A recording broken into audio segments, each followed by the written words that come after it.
ตาแนะเกิดปีกุนวิบัติระบบสรอมอนามัยได้หรืออาจ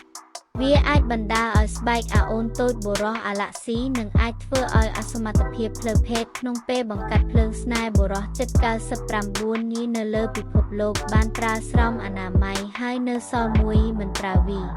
บุรอการสปรำบุญนี้รุมเพศมันอาจอัดสรอมอนามัยบ้านลอยเนะประหายเมียนเพียบให้คลายมันเต็กรูปบุรอกรุบรูปเชื่อเรือปราวีดำใบกาเปียปีกาเมียนไตปุ๊นึ่งจมูกฉลองตามการรุมเพศทางกรอมนี้ជាមូលហេតុដែលអ្នកគួរតែគិតថាការប្រើស្រោមអនាម័យពិតជាធ្វើឲ្យខ្ជះខ្ជាយពេលវេលានិងប្រកាស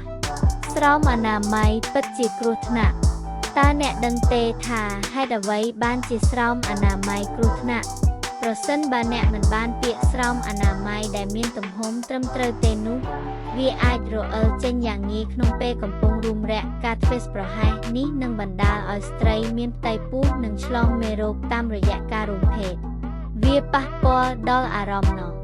គុណវិបត្តិនៃការប្រើស្រោមអនាម័យគឺនឹងបំផ្លាញអារម្មណ៍មនុស្សស្រីភាគច្រើនមិនចូលចិត្តឲ្យដៃគូរបស់នាងប្រើស្រោមអនាម័យនេះទេ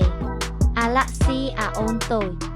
អ្នកងាយនឹងកើតកន្ទួលរមាស់ប្រសិនបើស្រោមអនាម័យមិនត្រូវនឹងស្បែករបស់អ្នកជាធម្មតាបុរសដែលមានស្បែកងាយនឹងប្រតិកម្មតែងតែប្រឈមមុខនឹងបញ្ហាចេញពំបែកលើប្រដាប់ភេទមិនល្អចំពោះទ្វារមាសផងដែរការប្រើប្រាស់ស្រោមអនាម័យពិតជាមិនល្អចំពោះទ្វារមាសឡើយប្រសិនបើជាតិកៅស៊ូមិនល្អស្ត្រីអាចចេញកន្ទួលរមាស់លើទ្វារមាសប្រសិនបើស្រោមអនាម័យមានជាតិរំអិលមិនគ្រប់គ្រាន់មនុស្សស្រីនឹងក្លាយជាជនរងគ្រោះក្នុងពេលបង្កាត់ភ្លើងស្នេហ៍